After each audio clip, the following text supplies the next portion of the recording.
985的畢業生現在常常講說要找到一份比較像樣工作，都不是件容易的事情。今天的降維打擊，跑來開網約車、開外賣，跑外賣了，就幹這些事。大陸現在外賣騎手呢，大概在2000萬人，但是他們把他大陸每天的那個單呢，就外賣單呢，拿來算一下。他說，如果是熟練的騎手的話，大概多少人可以把這些一天的單跑完呢？400万。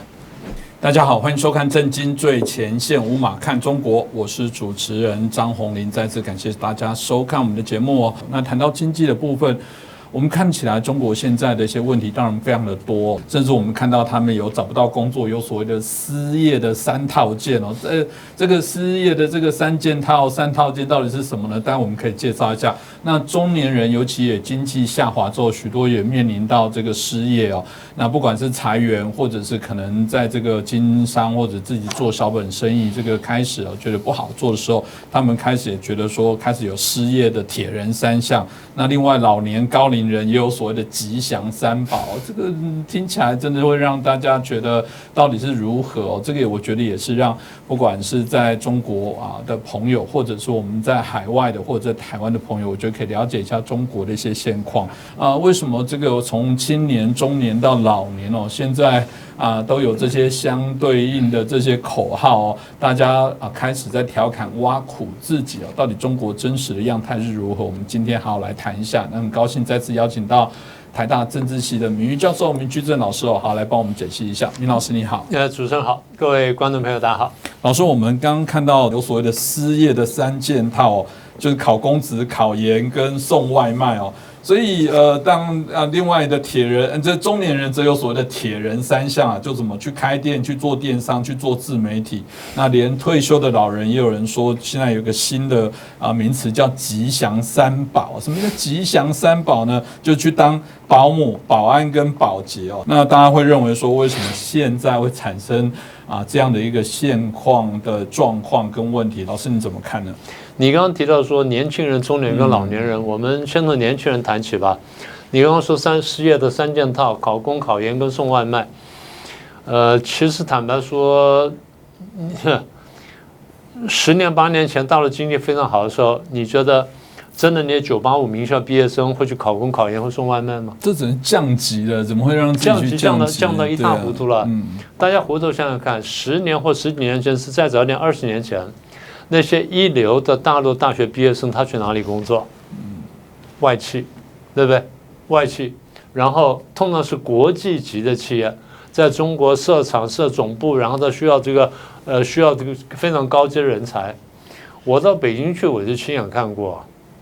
那時候朋友去陪朋友呢，去王府井一家非常好的那個商場去逛，然後我們的朋友裡面有男有女。就看到一家那個女裝店，有幾身衣服蠻好看的。那我們那個團裡面的女班的就試衣服，他們台灣女孩當然大陸那時候物價也不算太便宜啊，可是你說跟台灣比，我覺得還算是便宜。那時候坦白講，好了，那些女班的試衣服，我們男的就在門口聊天，然后女生試來之後就試身扭來扭去，扭來扭去，門招來招去看，這邊好不好？那邊好不好？一個大陸女人走過來一看說：“給我來一身，給我來一身。”就講5個字，然後付了錢之後，他連試穿都不試穿，你一看就曉得說因為你講話的口氣啦什麼等等啦，你曉得第一，工作環境很好；第二呢，這個教育很好；第三呢，收入很不錯。所以那個台灣人呢，覺得說略貴的呢，他去講5個字，那就走了，連試都沒試，結果。我們那個台灣的那些太太們呢，扭來扭去，還沒扭完呢，他已經走掉了。我們幾個男的這邊面面相覷說：“怎麼現在世道變成這樣子？今天很難了，今天很難了。因為剛剛講到說，我們非常清楚，985的畢業生現在常常講說要找到一份比較像樣工作，都不是件容易的事情。更不要說今年呢，這2年高校畢業生呢是1800萬，1270萬。過幾年會再少一點點，會降到在1000萬，甚至再少一點點。可這幾年呢，就非常辛苦。所以以前考公職呢，或考公務員呢，都還不是大家首選。大家都是公務員是幹什麼？考公務員幹什麼？保底。就是真的沒有的時候，我有個工作可以做。那最好就是我進這個 IBM 啊，或進哪裡啊，或進什麼去幹那種國際金融啊，或者什麼國際保險，或幹什麼這種大企業什麼的，做這些事情。現在這個幾乎沒有了。那深層原因我們等會再說。這第一個，所以公務員不是好考的。第一就是僧多粥少嘛。第二就是大家都很清楚，在大陸就算是考公務員呢，很多地方呢還不是完全公平的，很多是有內定的，看關係。那尤其是比較地方級的公務員呢，那關係就更嚴重。中央當然也有，但中央相對可能好一點點，當然看機關了。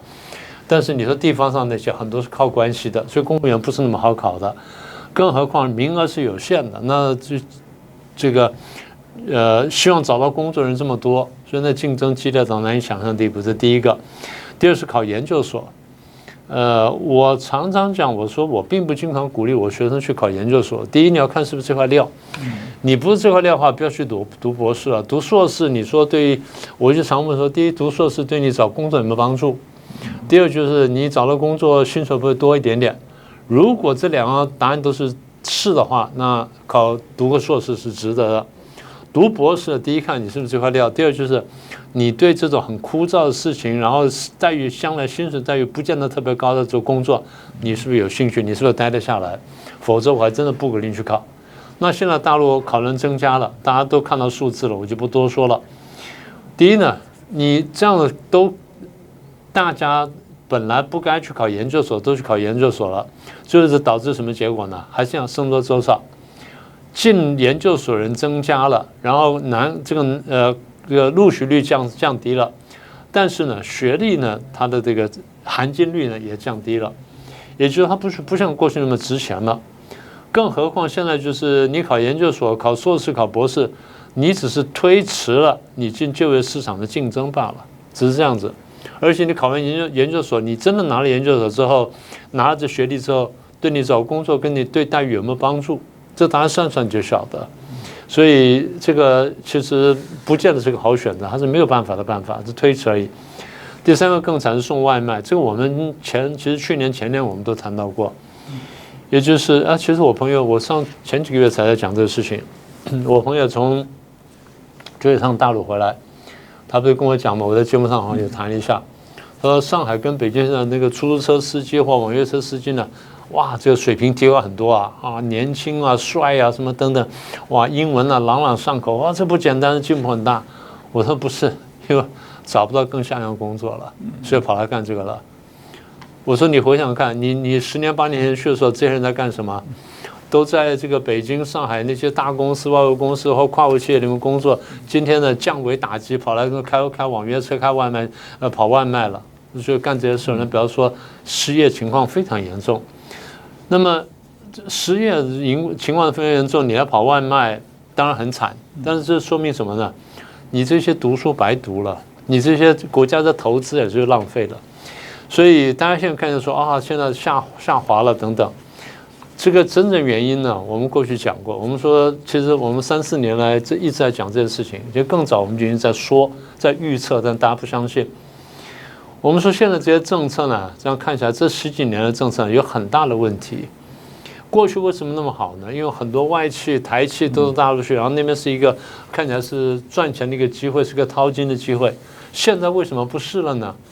第一，你的那個比較價值下降了嘛，比較利益下降了，你的工資上升了，然後這個水電上升了，什麼交通上升了，什麼的就成本上升了，所以在這邊投資不划算了。這第一個。第二個呢，你跑去跟美國打貿易戰，不是不可以打，不是那樣打法。你打成那樣說，我保住了大國面子，但是美國不斷的懲罰你的時候，你這個外貿就很難進行了。所以打貿易戰的結果就是使得你的外貿不順暢。我們講過多次，中國大陸經濟發展很大比重是靠外貿的。你外貿一旦不好的時候呢，就非常慘。你說去年外貿很高，對，但你有沒有注意到？比亞迪賣了這麼多輛車子，但它的利潤率是下降了，而且下降非常嚴重。那很多時候講說賣一輛幾乎賠1輛到賠半輛，那你說這個數字多大有什麼用？這第二點。第三點呢，又推國進民退，這我們過去講過多次了。第四呢，這個武漢肺炎來說搞輕盈風控，我們說這4樣事情，任何一件事情對經濟都是重大打擊。你4件事情一起來，這打擊呢是非常嚴重的。好，那還不要說，你說哇，我們現在有航空母艦了，我們有太空計劃，有什麼東西？這些東西，蘇聯當年也走過，對經濟有幫助嗎？沒有幫助，沒有幫助。對於吹牛是有幫助的，對於這個表面的面子有幫助的，對於大國虛榮心是有幫助的，但對國家、對老百姓民生一點好處都沒有。所以美國當年就要辯論嘛，對，我們是要跟着蘇聯進行軍備競賽，但你是牛肉重要呢，還是槍炮重要？大家說都重要，那你有個比重選擇的問題。如果說中共今天把這麼大的比例跑去建軍，而實際上沒有這麼大外國威脅你的時候，你做這件事情，你就剝奪老百姓生活，就這麼簡單。因為錢就這麼多，你不是挪到這塊就挪到這塊，所以大力建軍的結果就是老百姓收入呢就大幅減少。再來什麼“一帶一路”，更不要說那些很多是什麼呢？是無意義的跟歐美大國呢去競爭國際的影響力。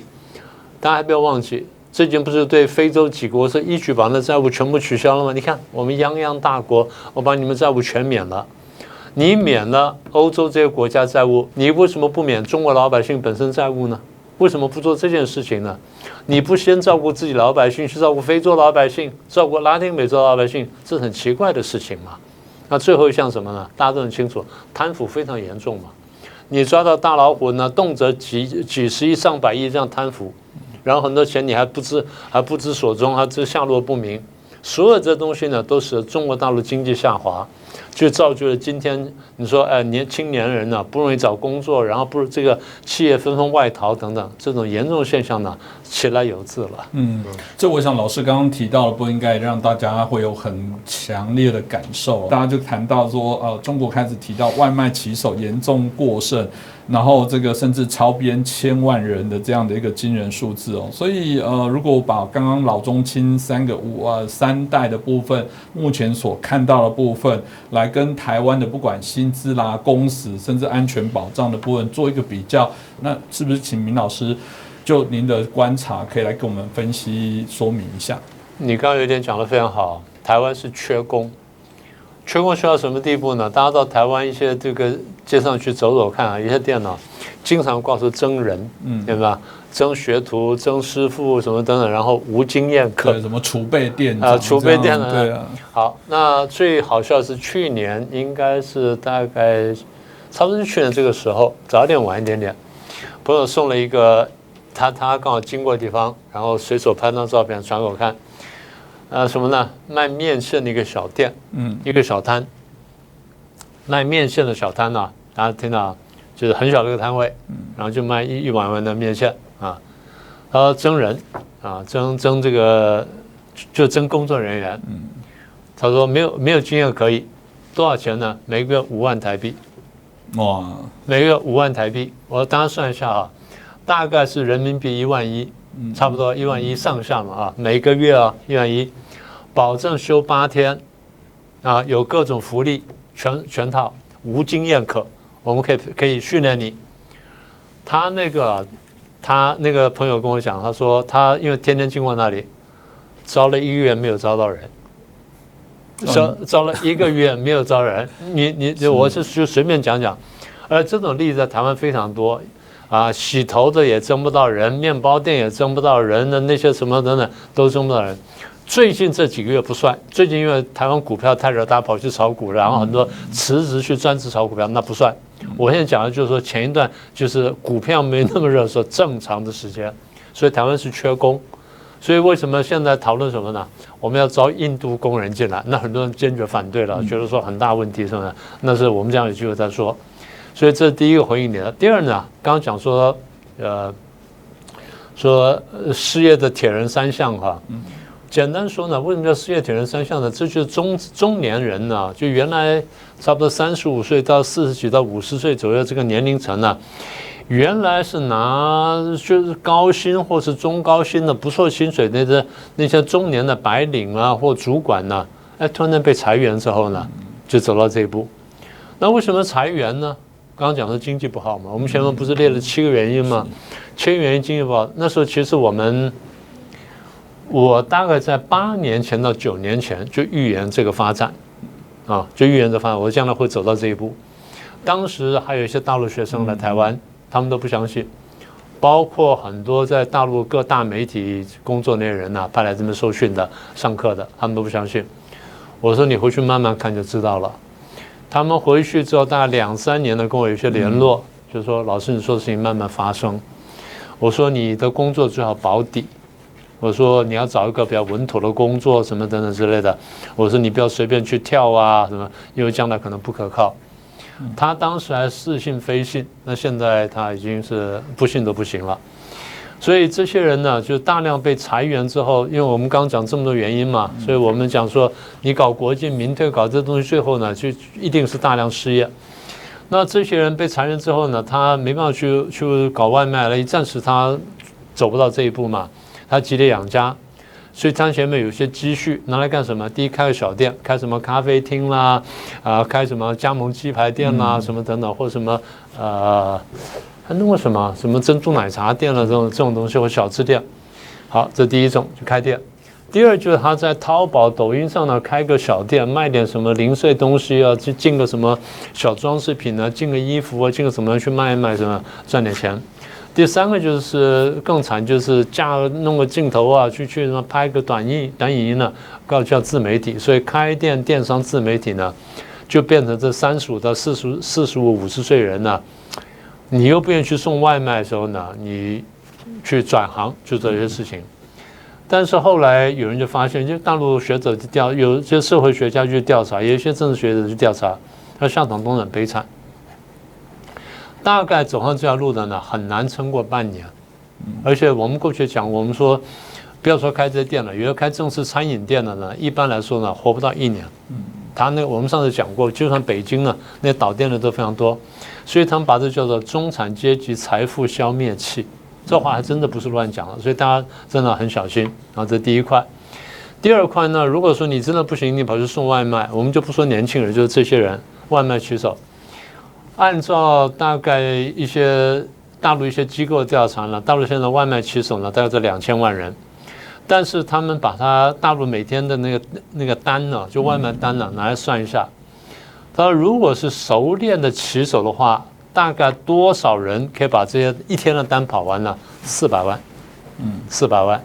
所以如果說現在有2000萬人當騎手，400萬個熟練的騎手可以解決的話，那剩餘的勞動力呢是1600萬，那你如果說我把400萬加1倍就好了，800萬人來跑這個單跑完了，那麼剩餘的或大陸叫做富裕的勞動力是1200萬。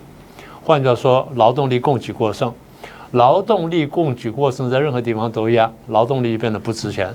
這就是馬克思在《資本論》裡面講的話。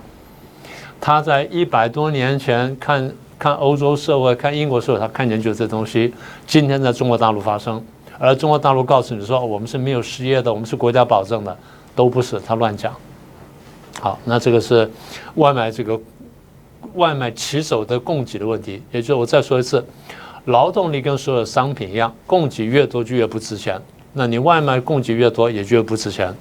當外賣不值錢的時候，它導致什麼結果呢？剛剛不是講說，如果說中國一天的單呢，400萬人呢，熟練騎手可以跑完，我加到800萬的話，有1200萬是多出來的，所以導致什麼結果呢？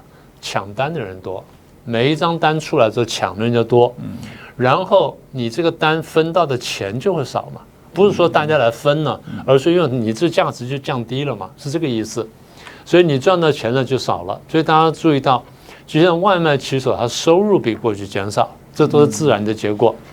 那延伸到下一個呢，就網約車，就是我們在台灣叫開滴滴了，或者什麼打的什麼等等，那這個就很慘了。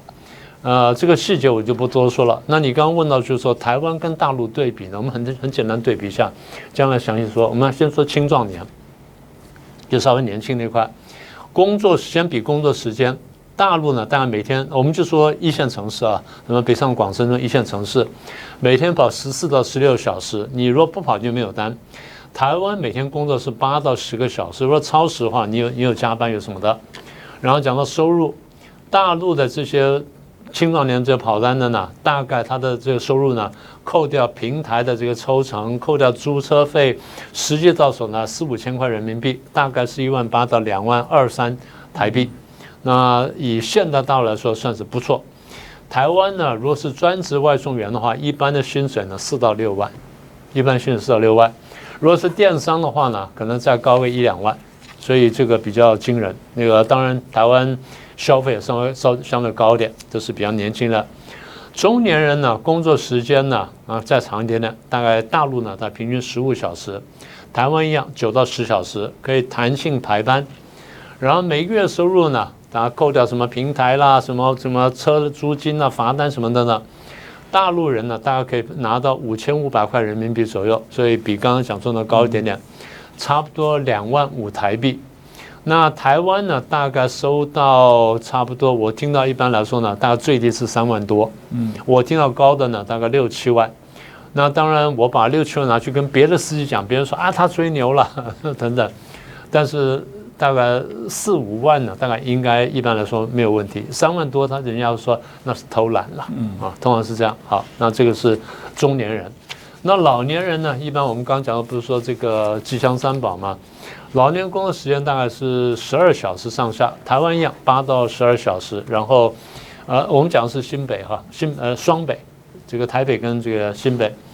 那大陸的收入呢，大概差不多2500到3500人民幣，台幣它1萬多出頭到1萬5。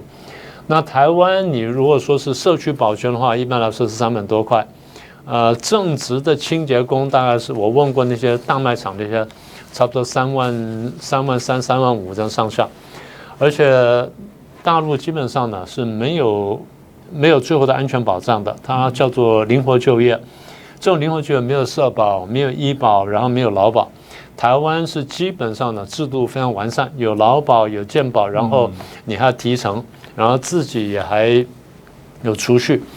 所以，如果你是在台灣，如果是非自願失業的話呢，離職的話呢，你還能領取大概，失業給付呢，可以領大概原來薪水60%，3萬多領下大概差不多2萬出頭了，可以領多長時間呢？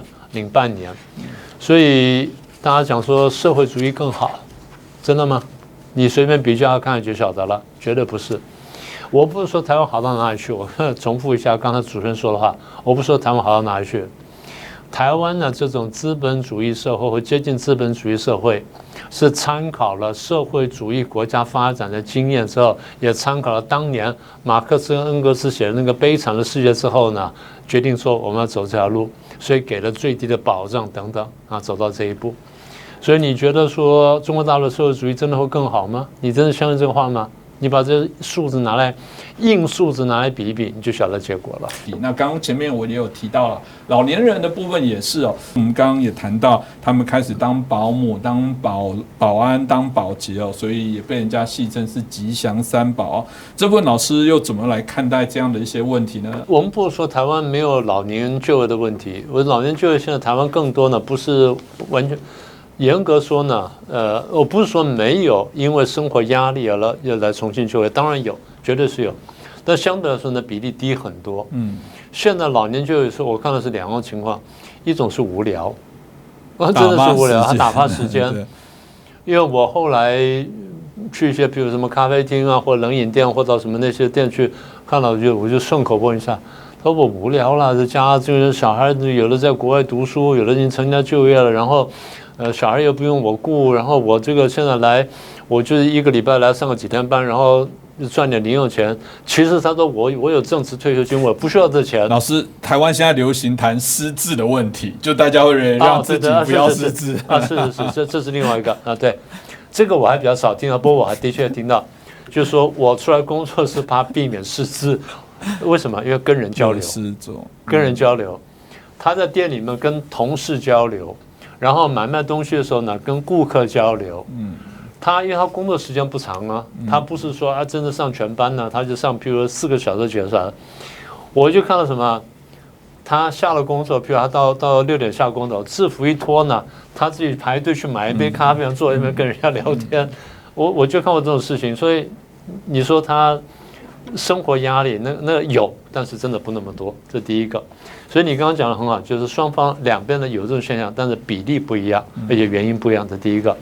第二，降維打擊我們剛剛講過了，降維打擊第一方面就是這些中年人呢，他現在找不到相應的工作，最後他來找這個工作，把老人的工作搶了，換句話說內捲了，也就捲到這一塊了。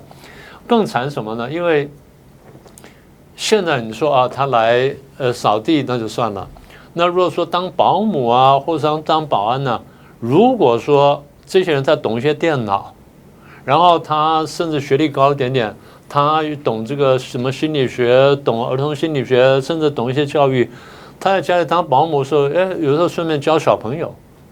老師這樣講，中共會吹噓聽到明老師，聽到明老師這一集，他會做記錄，以後說我們中國的保姆水準是全世界最高的。對，就像他說，這網约車司機水平全世界最高的，英語講最好的，都可以吹噓，沒有問題。但是這個話背後還說明什麼呢？兩個因素。第一就是養老制度跟保障的這個不足，這第一個，否則你不需要做這件事情，除非你真是閒得無聊或怕失智，那另外一件事情。第二就是剛剛你提到了，如果這個老夫婦的子女三四十歲失業了，他有這個房貸的壓力，有什麼子女就壓力啊，什麼各種壓力，那你要不要幫他分擔一點點？你只好幫他分擔啊，這第二層。那第三層就是如果說你說這個東西剛剛發生，他們可能還有儲蓄，可能還可以撐段時間。如果經過疫情的3年封控啦，什麼等等，這些現金流慢慢少了之後，所以我們發現呢，很多這種家庭啊，這124或421這種家庭的結構呢，它的現金流呢，剩下退休老人的那一點點退休金的時候，那就非常危險。那你剛剛說啊，那個高幹到什麼，那另當別論，那比例它畢竟是比較少的。你說一般人呢，他真的達到這種水準，所以他是比較慘的。那所以我說起來呢，這個題目真的講起來是真的是比較悲傷，比較不幸。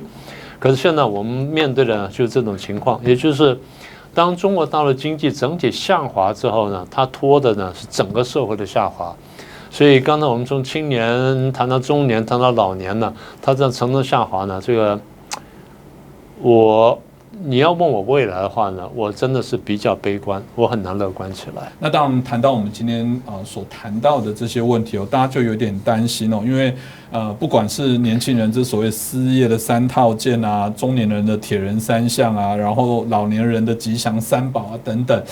那看起來這個就有一點是我們所擔憂的部分，是中國的中產階級顯然開始有返貧。當中國的中產階級面臨到自己最深刻的維生的問題，連自己的家庭都顧不了的時候，那到底會發生什麼事情？老師怎麼看呢？這個題目我記得我們過去專門做過一集就中產階級返貧的問題，那裡面的論點呢，我就不再重述了。這其實就呼應我們剛剛講的，就是說那個中年人那層啊，就35到45到50歲這那一層呢，他們突然失業了，或者被解雇了等等，它都產生的這後果或後效應。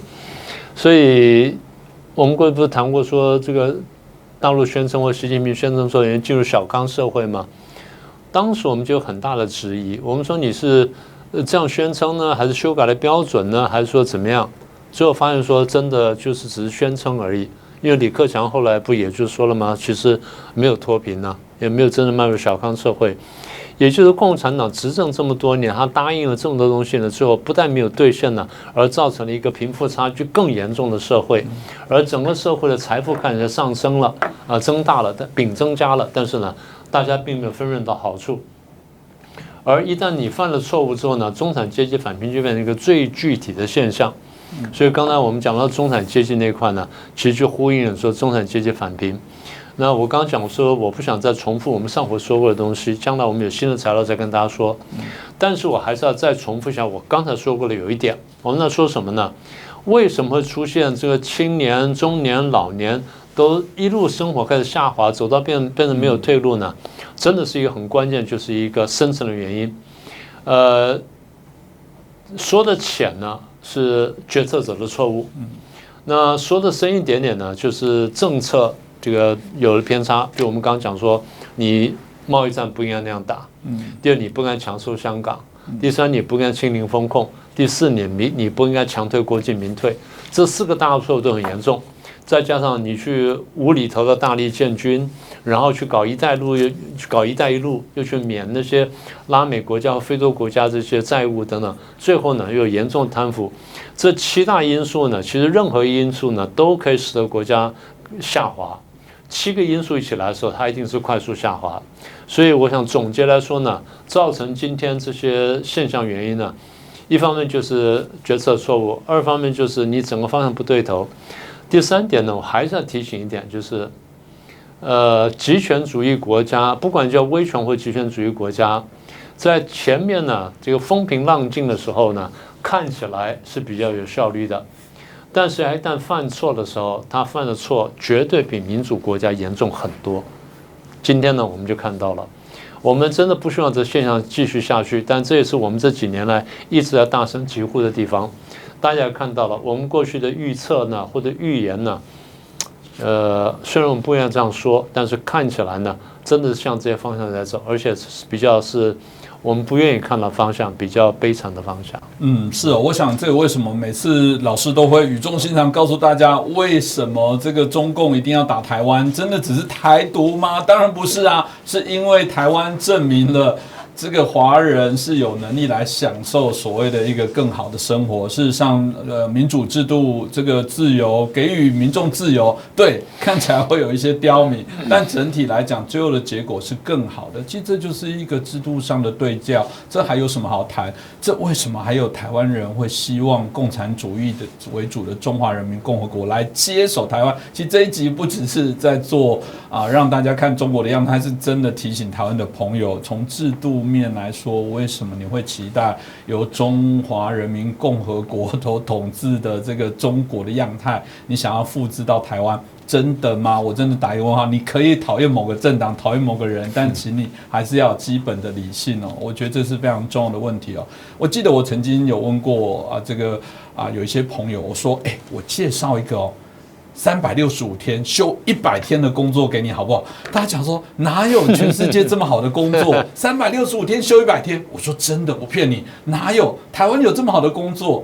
我說，其實台灣已經90%都實施週休2日了。台灣目前90%的企業沒有的，那是因為變形工時服務業有些特殊的原因，那你也要補錢或用其他的方式哦。大體上來講，台灣就早就朝向週休2日的樣態，所以很抱歉，365天真的就是休100天。所以我覺得就是台灣不美好，我們也應該去督促它，我們讓台灣可以在很多制度上朝向更完美。但我覺得這所謂的不完美、不美好，並不是叫做很糟糕。我覺得它還是我們生長的地方了，我們有責任讓它更好。當我們也有責任把我們的經驗去推廣給更多的地方，特別在中國的朋友來說，我認為應該也有權利來享受一個更好的一個生活，而不是在現在我們所看到一個較為悲苦的樣態。這也是我想這一集節目可以希望帶給大家的分享跟回饋哦。那就再次感謝明老師哦，也感謝大家的收看。喜歡我們這一集的節目，同樣也歡迎您幫我們轉傳、按讚、分享給更多的好朋友。再次感謝大家。老師，我剛剛談到這一集的題目就是觀眾給的呀。對啊，老師，我覺得你剛剛談到那個幾大政策的錯誤，不過我很好奇一件事情，因為過去您在節目也談到說，中國真的沒有這種人才嗎？某種程度搞不好他會不會是他早就知道這是一個，他也知道不能這麼做，但相較在保住他的政權，是不是大家真的都沒有看清這一點？應該這樣說，你說的非常準確了。在大陸執政那批高官，他是非常懂這個道理的。因為你們都有錢了，你們講話就大聲了，你們自由度就大了，然後我共產黨就管不住你們了。所以對他們來說的，保住共產黨政權比什麼都重要。這個話我們講過了，在幾十年前呢，南斯拉夫共產黨剛剛這個建立政權的時候，他們那個副總統或黨的2號人物呢，那個基拉斯講過這話，他說我們會變成特權階級，我們變成新的特權階級。他就講的話比較客氣了，翻成白話就是我們變成新的剝削者，就這意思。今天大陸就是這情況，所以我再說一次啊，我們不是說民主完美，但比起集權跟比起共產制度來說，民主是比較好的一種制度，只是這樣子。那你剛剛講的話很有道理，我們不只是希望說台灣這樣，我們更希望說整個大陸變成這樣子。因為我們說的最自私自利的一點呢，唯有大陸變成民主之後，台灣才有最後的安全。這是最自私自利的說法，而且應該叫全世界，這段要發的是全世界都會變安全，是這樣，對。所以我們不喜歡共產主義是有很深的原因的。大家在那邊生活那麼久了，那個大陸朋友們在那邊生活那麼久，你們應該非常清楚。那跑出來那些人呢，更有感受。其實我碰過大陸出來的高官呢，在台灣我就碰過，海外我也碰過，他們自己講得很清楚，說台灣的制度比較好。趙紫陽到後來在這個富強16號裡面關了這麼多年，他自己講得很清楚，他說台灣制度比較好。